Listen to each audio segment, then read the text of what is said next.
They were a band built on crackling tunes during outrageous times.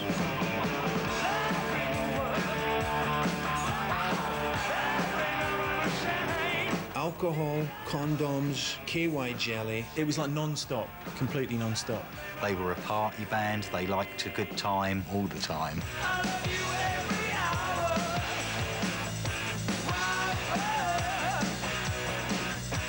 The cult won legions of followers with the crunching chords of guitarist Billy Duffy and the mystical allure of frontman Ian Asbury.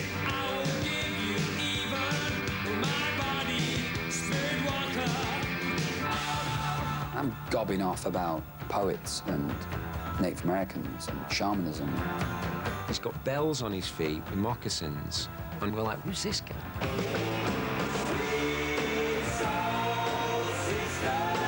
In the late 80s, the cult became arena gods, only to be threatened by a schism from within. It was very much like, we need to get the band bigger, and Ian wasn't so comfortable with that. I'm 30 pounds overweight. I'm miserable. I've gone so far from the person that I thought I was.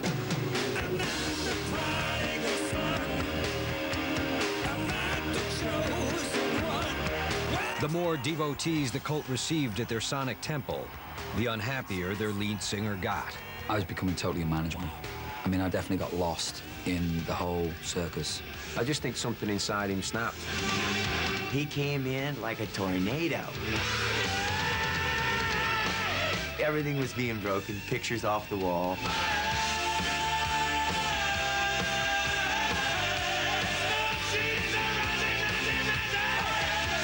Now enter a world of musical worship and woe. Everyone is looking at me going like, the nutter has finally gone over the top. The Cult, the story behind the music.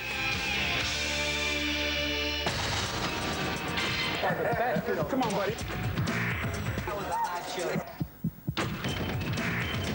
Thank you. Step one back.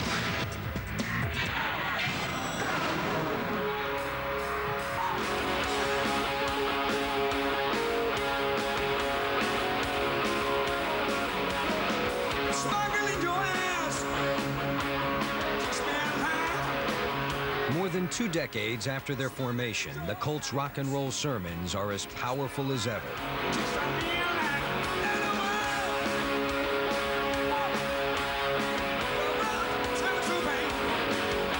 Probably the Cult was one of the last rock and roll bands that went out and had real fun on the road. And that's something that will never leave them.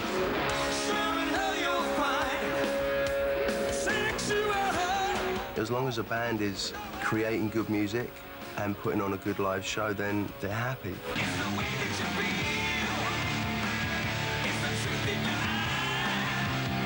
The energy that sustains the Cult lies in the unusual bond between 2 very different men, frontman Ian Asbury and guitarist Billy Duffy. I thought we complemented each other well. I thought we were 2 halves of a whole. Billy's just a straight-up rock and roll guy. You know, he likes to play his guitar and get laid. Ian's kind of off in his own world. I consider him the mystery man, you know? I think that balance between the sort of mystical interest and the sort of pragmatic rocking powerhouse, really, is a really great combination.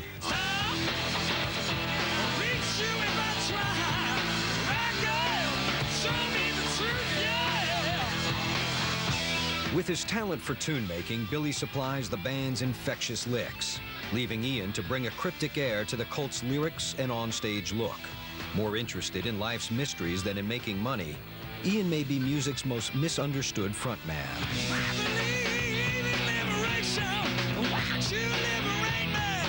There's always a mystique about him. I mean, Ian always had this aura that just made him mysterious. His mystique always fueled the Cult. Well, I just wanted to find out what the truth was. Because I didn't believe the way that I'd been brought up that that was the truth. I just felt there was another way to live. Freedom is a vision! Ian Asbury was born in May of 1962 into a working-class family in Merseyside, England. His father, Robert, was a merchant seaman who hit hard times soon after Ian was born. Originally, we had a quite nice little house, but my father's business went bust, and, you know, unemployment came up in the early 70s, and Britain was pretty heavy. So the family was quite, you know, modest.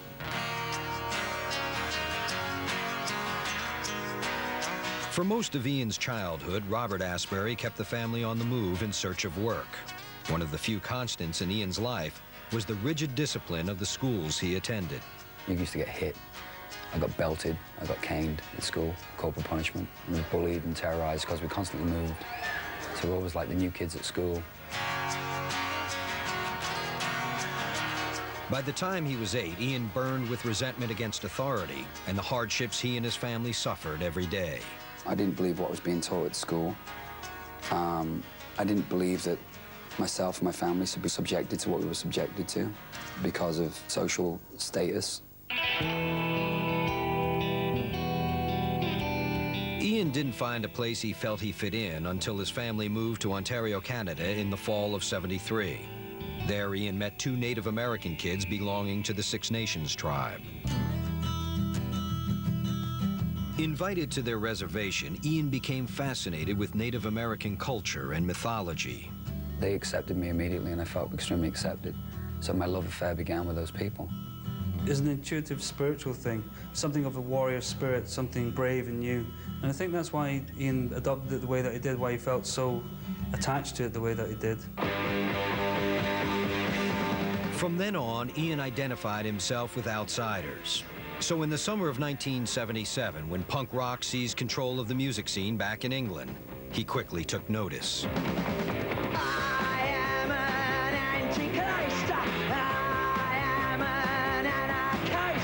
When the Sex Pistols album came out, never mind the box, he would have been about 15 at the time.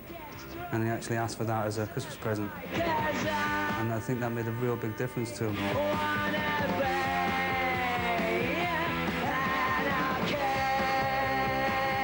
The Pistols changed my life because that band spoke what was in my heart. And when I heard the Sex Pistols for the first time, that was it. I was like, I'm now a punk rocker, straight away, bang, 77.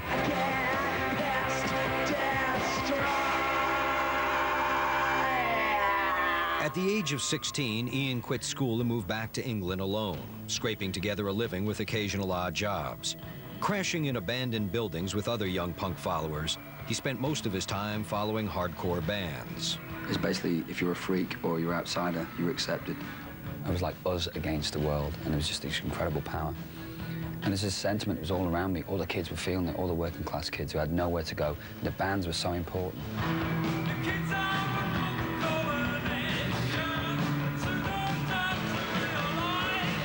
In August of '81, a band called Violation was auditioning new lead singers and asked Ian to try out. It was a moment that would change Ian's life. I obviously had a lot of anger inside of me. There was a lot in me. So when I hit that stage, it was an explosion. I just went nuts. I went insane. And all that energy, all that stuff that was in me as I was growing up, all came out in one thing.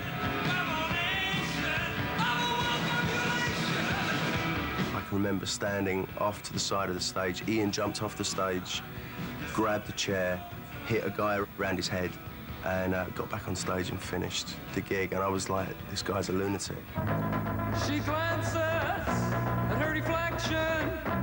Ian quickly took control of the group, renaming it Southern Death Cult, and hitting the stage dressed in Native American garb. It was a look that set him apart from the very beginning. Let's screw loose somewhere. The fashion in England at that time was kind of like a pseudo-rockabilly look with bleached hair and dyed black hair and, you know, some gothic stuff. And Ian just turned up looking like an American Indian with like pom-poms in his hair and the side of it shaved, and, you know, he'd have his nuts hanging out of his trousers. Well, perhaps she means a means to me. And everybody basically knew that Ian was going to be a huge star if he wanted to be. People would meet Ian and then stop working and just follow him around. He just got that aura where people just go, oh, I love this band, I love Ian. I just want to follow him everywhere. And they did. By 1982, Southern Death Cult had gained a zealous following on the punk scene. That spring, they toured with another popular punk band called Theater of Hate. quickly making an indelible impression on hate guitarist Billy Duffy. The three guys in the band come on stage and they look kind of weird and they have this strange tribal kind of sound. No singer. And then suddenly this guy comes, dances across the stage. He's got bells on his feet and moccasins. And we were looking at each other, couldn't believe what we were seeing. We were like, who's this guy? At 22, Billy Duffy was already a seasoned guitarist. A Manchester native, Duffy had been in punk bands called The Nosebleeds and Slaughter and the Dogs. He brought a unique edge to his axe work. Even then, you could tell it was Billy when he started to play. He has his own style. I think all the great guitar players do. When the tour was over, Billy and Ian Asbury went their separate ways, and Southern Death Cult continued on a fast track to success.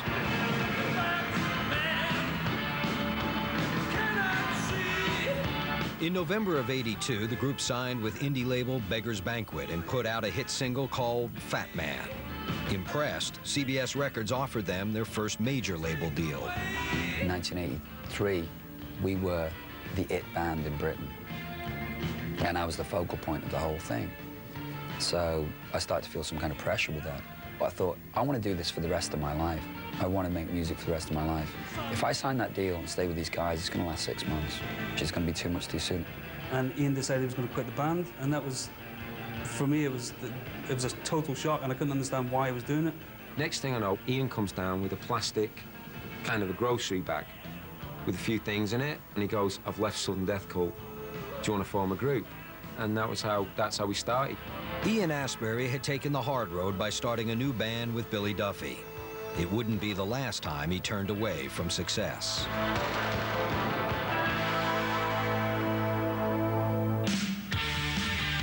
Next, the Cult's rocky start.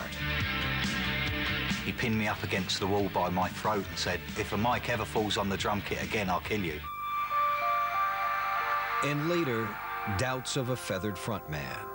I thought I was so bad at what I did. I wanted to go kill myself. When Behind the Music continues.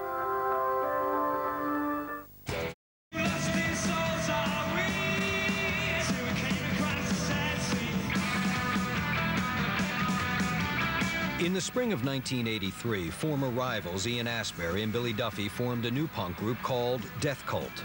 But with punk on the wane, they soon shortened their name to The Cult and embraced a style more rooted in mainstream rock. The Cult came in a time where they were kind of doing their own thing. There wasn't really a scene there for them to be a part of, so they kind of created their own.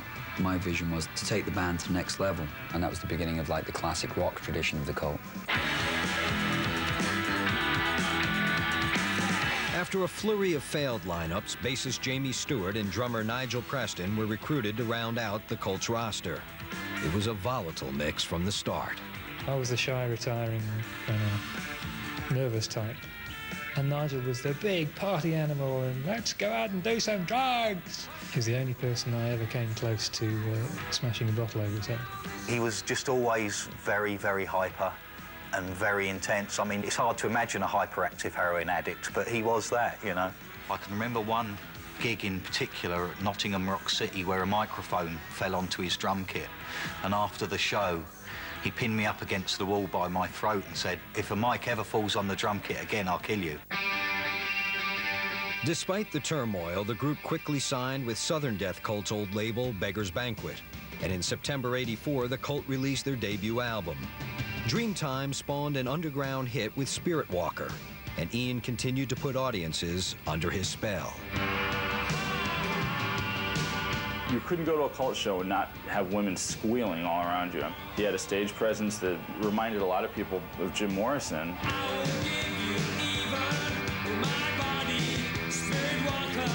The thing about being on stage is that you've got to make it so the girls want to you and the guys want to be you.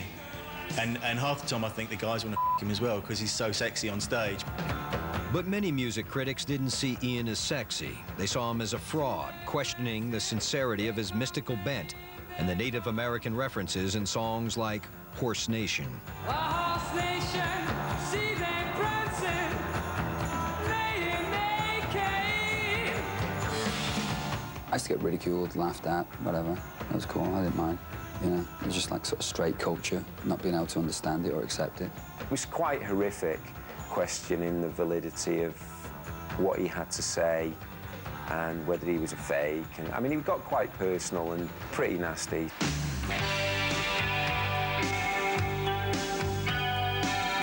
By the summer of '85, critics weren't the only ones questioning the band's direction. After supporting the Cult and its earlier incarnations for years, Beggar's Banquet was chomping to feast on a major hit. We were just a regular band on the road, making records and not having a hit. And the pressure started going like, you guys need to produce. Up against the wall, Billy and Ian came up with a signature song for the Cult. Released in the summer of '85, She Sells Sanctuary was the perfect fusion of music and mysticism. And it quickly became a radio sensation in the UK.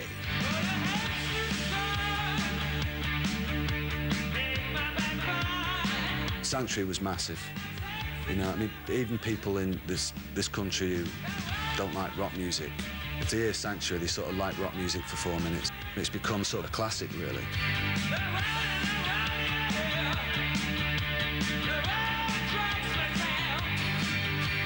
Flush with success, the band quickly released their second album, Love. Rising to number 4 on the British charts in the fall of '85, the record greatly expanded the Cult's congregation. We were selling out every gig we did in England. It was one of my happiest times of my life was doing the tour that we did on the Love album. We were very much all kind of one gang together, you know, at that point. We had some money in our pockets for the first time in our lives. We weren't wealthy by modern standards, but, you know, we could buy our own drinks and stuff, which was great. And socks.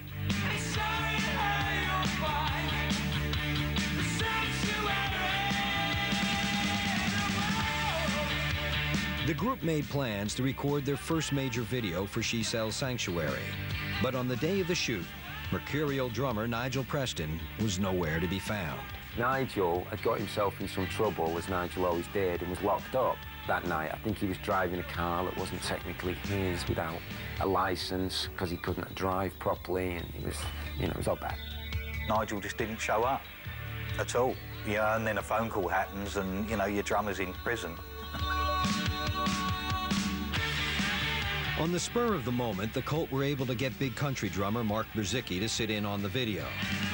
But they knew they faced a tough decision about Nigel's future with the band. So when I'd sit down with Nigel and say to him, we can't have you in the band anymore, you're too much for liability because you're a heroin addict. That was heartbreaking. And I was crying more than he was during the thing. They were consoling me. And Nigel's departure wasn't the only thing troubling Ian. So, ironically, was the Cult's growing success. At that point, that was the first real big taste of big celebrity that I'd ever had, and that kind of freaked me out quite a lot. Being a big pop star never seemed quite so important to Ian. That was the vehicle for him to experience other cultures, make friends in other places. It was almost like he didn't want to turn and embrace the success that they were getting. It was a situation where the success was there, but he didn't want to have it change him. And it was almost like he went more and more into a shell the more popular the band got.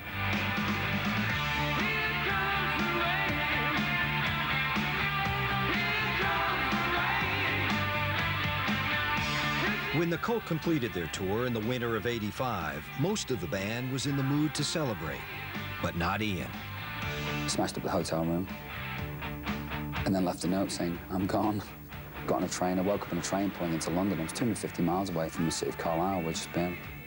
And I had a knife and a pistol, like a replica pistol, in a plastic bag with a load of beer. And I sort of woke up and went, oh dear.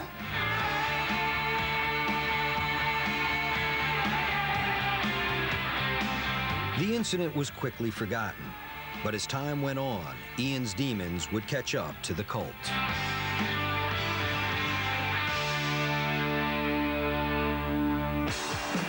Next, life on the road.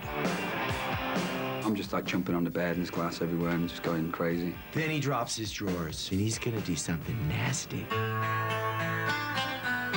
And later, a prank pushes the Cult apart. To be in the center of that was pretty painful. That's pretty vicious and cruel. when Behind the Music continues. There's a revolution. There's a revolution, yeah. 2 records into their career, the Cult seemed on the verge of stardom, but they still weren't satisfied with their sound. So in the summer of '86, the group went to New York, where producer Rick Rubin was asked to bring a harder edge to their next album. He sort of sits there and nods his head and says, so, you guys don't want to play any more of that English music, do you? And I went, so you want to rock, right? Well, can you show us how to do it? He went like, follow me.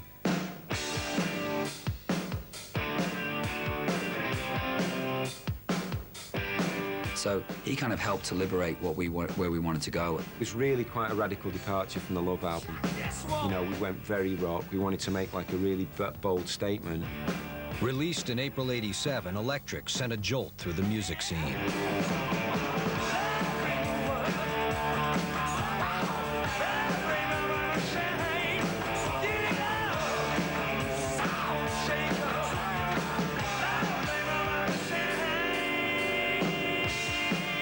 With a top 20 hit in Love Removal Machine, the Platinum album gave the Cult a new reputation as heavy metal heroes. This was the album that really made them start to become a worldwide presence rather than just like a UK phenomenon. You've got a band that found their sound.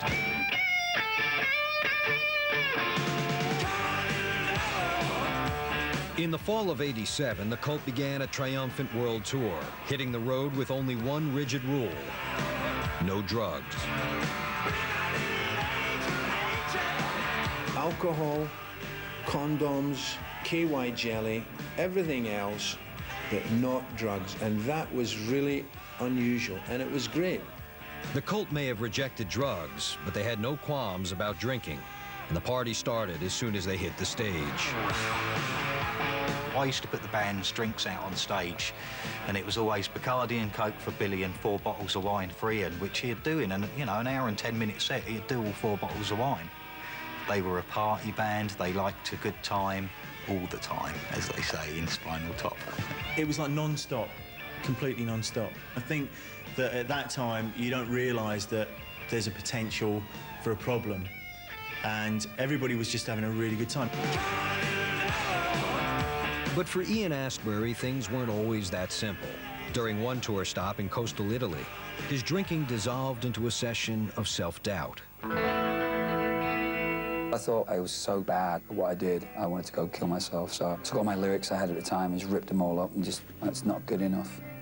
I had a mad little artistic temper tantrum. Well, all I remember is the security guy coming and banging on my door at about 3 o'clock in the morning, and he says, "You gotta come, Tim, you gotta come. Ian's trying to kill himself. He was doing handstands on the balcony of the hotel, and now he's run off and swam out to sea with just a pair of cowboy boots on."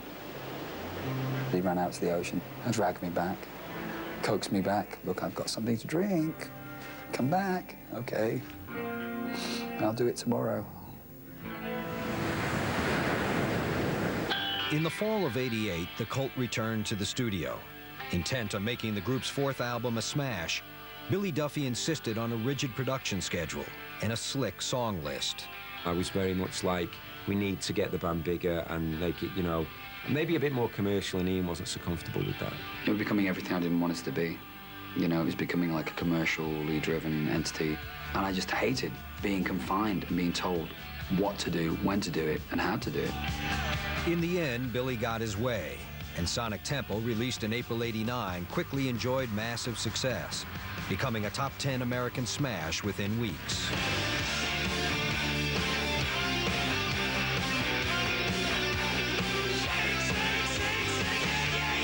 It was a classic alternative rock album, almost probably the classic alternative rock album. The one that really cracked it for them in America. But not everyone was paying homage to Sonic Temple. Ian Asbury felt that some of the cuts on the album were consciously commercial and a betrayal of his punk past.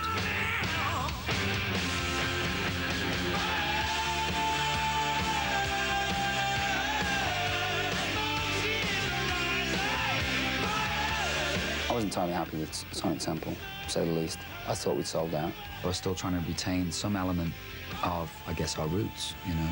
That was a very painful record for me to make. I think Ian felt a little manipulated, and I think he reacted subsequently on the road by not Baby taking the best care of himself and not really fulfilling his potential. That's when I did get pissed.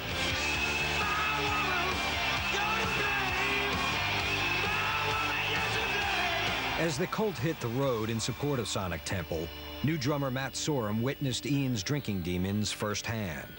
I was told at the beginning of the tour, when Ian was up late and drinking, and he comes knocking at your door, 2 or 3 a.m., don't answer. We were all drinking a lot, but Ian was really drinking. And I'm getting go away. 3 or 4 doors, go away, leave us alone. Go away, go to bed. Of course, I'm the new guy. I don't want to befriend this dude. I want to be his buddy. So I let Ian in my room when I was told not to. And he came in like a tornado and went straight for my furniture, my lamps. Everything was being broken, pictures off the wall. So I'm just like jumping on the bed and there's glass everywhere and just going crazy. Then he drops his drawers.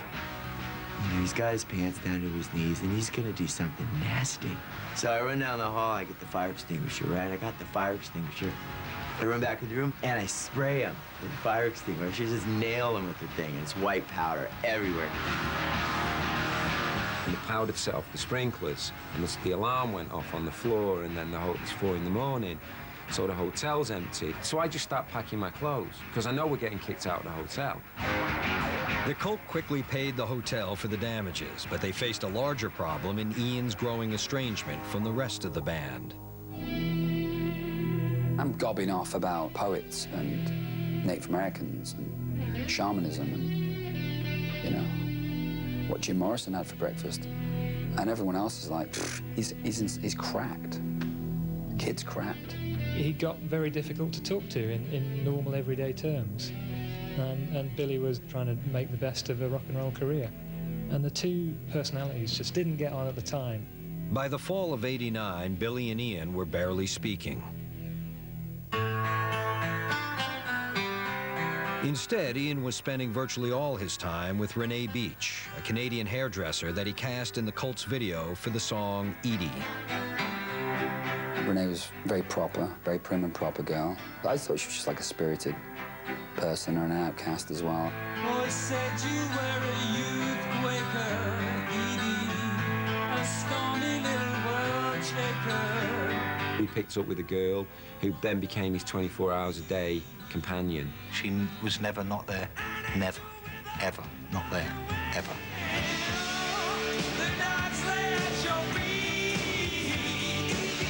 At one point, it was a bunch of guys together who all had girlfriends who used to come and visit. Then it's a bunch of guys plus the singer who's with his girlfriend 24 hours a day, and it's a different energy. It's just totally different. The more successful the Cult got, the more Ian seemed to distance himself from the group.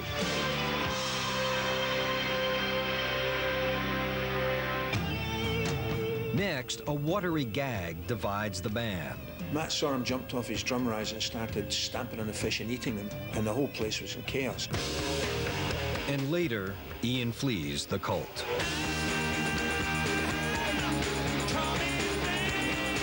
I just think something inside him snapped. He just was like, I'm done with this. When Behind the Music continues.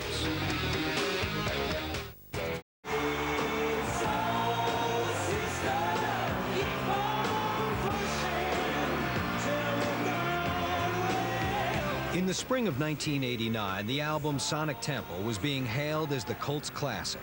The group had become an arena rock hit, and lead singer Ian Asbury had never been more miserable in his life. At that point, I was becoming totally unmanageable. I mean, I'd definitely got lost in the whole circus. I'm 30 pounds overweight. I'm miserable. I've gone so far from the person that I thought I was, this idealistic punk rocker. I've become like this sort of like quasi-pseudo sex symbol, gothic rock, Jim Morrison-esque, you know, Frankenstein's monster thing. As the Cult continued to tour, Ian became increasingly withdrawn, spending almost all his time with his girlfriend, Renee. There were two camps within the band. There was the Ian and Renee camp, and then there was the Billy camp. And it was always a bit of a struggle.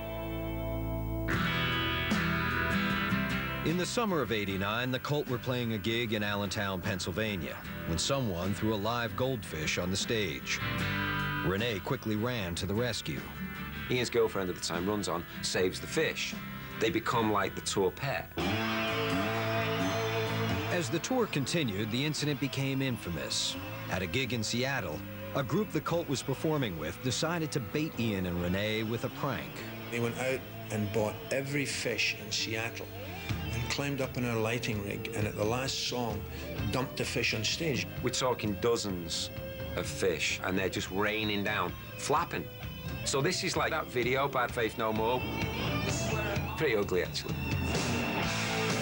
Matt saw him, jumped off his drum rise and started stamping on the fish and eating them, and Renee ran out from stage right with a Gatorade jar trying to rescue them, and the whole place was in chaos. Get off the stage, you big bastard! This is our concert!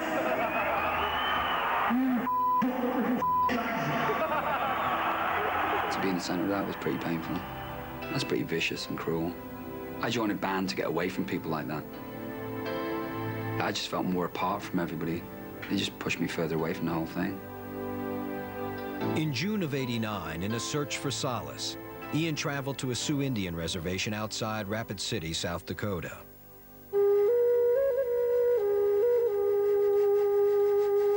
There he met a tribal elder, and the two struck up a conversation. He said, "What are you doing?"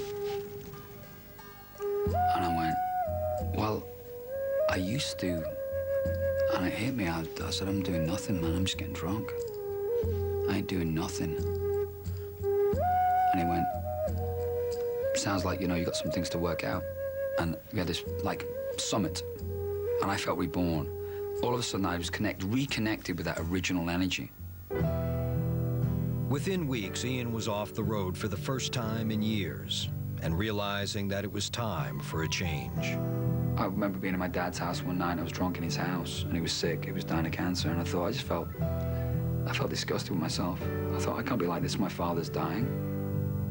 All my relationships were in shred. They were all tarnished. So I thought, right, stop drinking. I didn't go to AA, didn't do anything. I just stopped. Didn't want to drink. That was it. Ian's newfound sobriety didn't solve the problems within the Cult. In the summer of 1990, the tension within the band was still so great that longtime bassist Jamie Stewart decided to quit.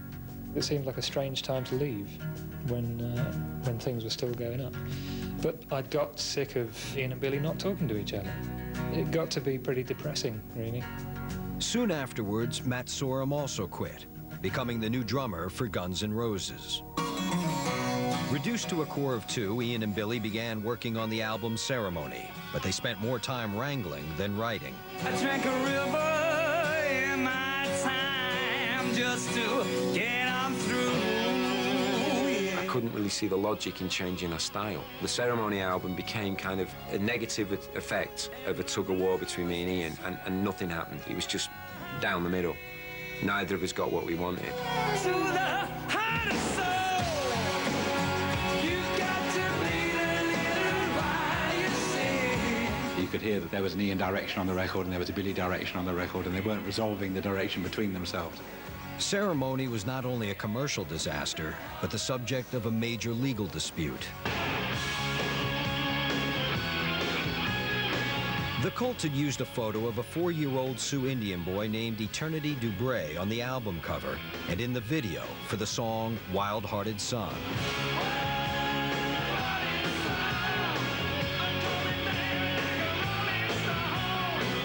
In the spring of '92, the boy's family sued, claiming the photograph was used without permission and displayed great insensitivity to Native American culture. It was a shame for Ian, because the last thing he wanted to do was hurt any Indian tribes, people, or culture, because he was really committed to it. And he ended up being seen as the bad guy, when in fact it was completely the opposite. In an out-of-court settlement, the Cult were allowed to keep using the photo, but Ian's anguish lingered for months. It was like a great amount of emotional pain and distress during that. Nothing hurts worse, I think, for any artist, for somebody, some little egghead to come along and say, "You're inauthentic." You know, that's like a knife straight to the heart. In the summer of '92, the Cult received another unexpected blow. Word arrived that their friend and former drummer, Nigel Preston, had died of a heroin overdose. He was only 31 years old.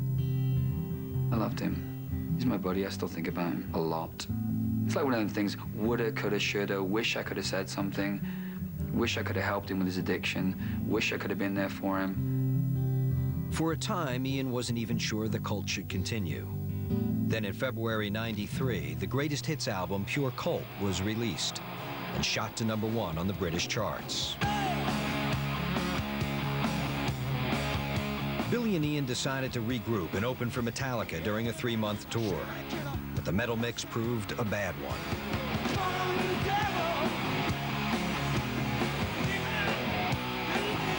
You'd have these just hardcore fans in the front who just didn't want to see anything but Metallica. And then here we come. We're getting beer cans and coins thrown at us every night. They're just kind of shouting and screaming abuse at us. I got hit with something and I didn't know what it was, and my arm was all wet. And I asked the bass player, I go, what is that? Oh, that was a bag of piss. Urine, poo. Somebody threw a pig's head on stage once. I think it might have been in Chicago. I mean, honestly, after that thing, I thought for sure they were going to break up. I almost felt like I was putting the nail in the coffin because nerves were frayed and tensions were high. In October of '94, the Cult released their self-titled 6th album, but it sank without a trace.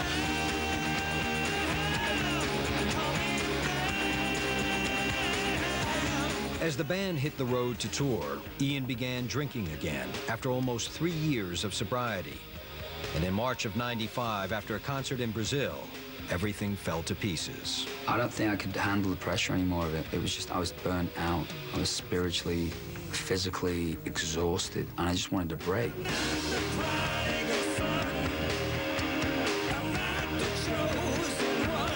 I just think something inside him snapped. He just was like, I'm done with this. I was drunk and emotional one night, and, you know, it was basically sort of like a, you know, like a cat fight. Suddenly Ian just went mad, you know. Punched me, kicked somebody else, threw a couple of tables over. I said, that's it, I've had enough. Bastards, you know.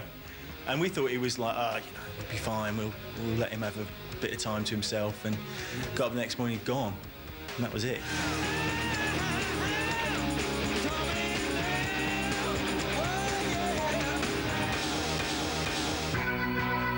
Next, a deadly scare, and the Cult reborn. My life kind of passed before my eyes. And I thought, if I get out of this, I'm gonna do something with myself. When Behind the Music continues.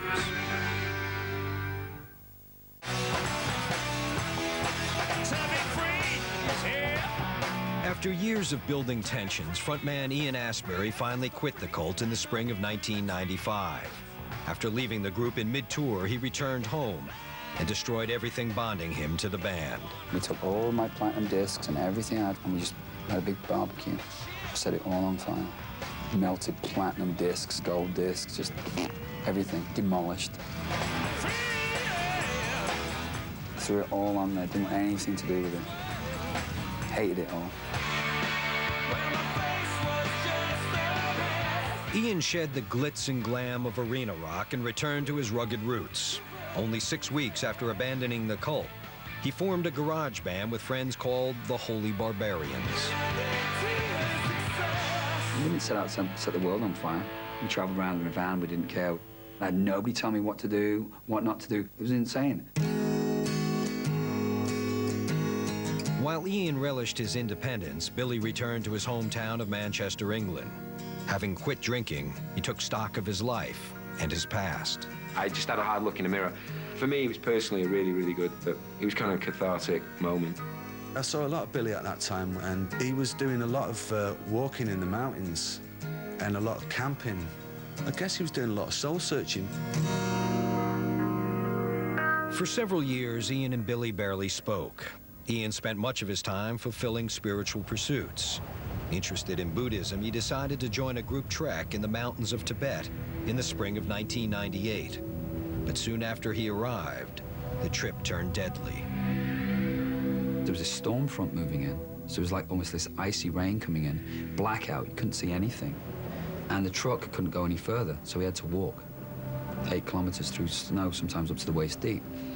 We were totally disorientated. We had altitude sickness, incredible headache.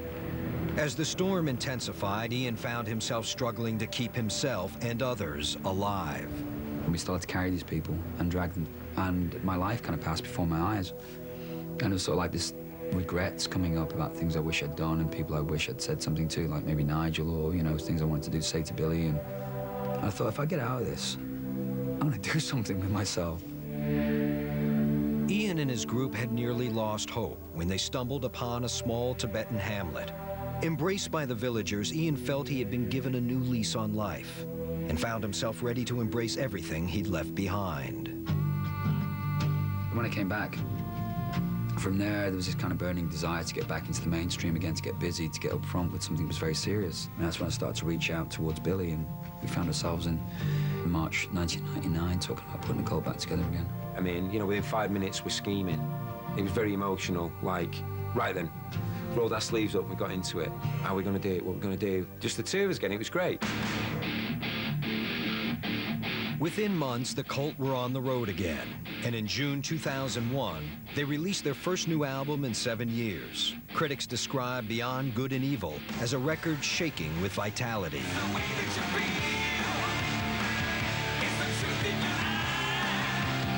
It was everything anyone could expect from a comeback record for them.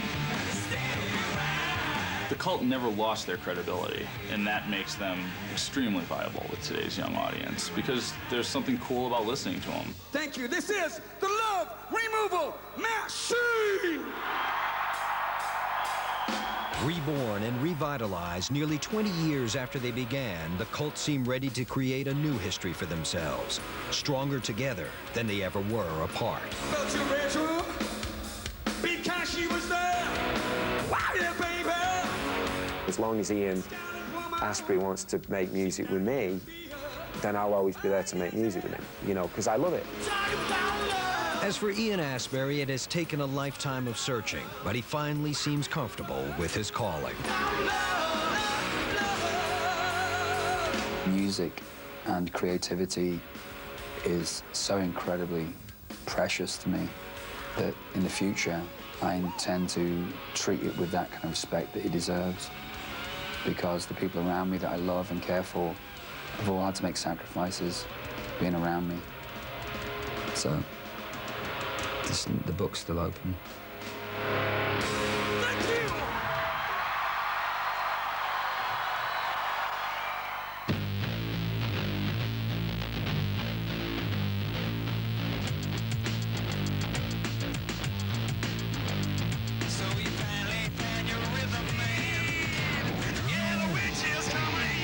If you missed the Cult Behind the Music, see it at 8/7 Central. But now, it's VH1's 10 Years That Rocked the World. Follow along at VH1.com on the interactive timeline, The Home Game.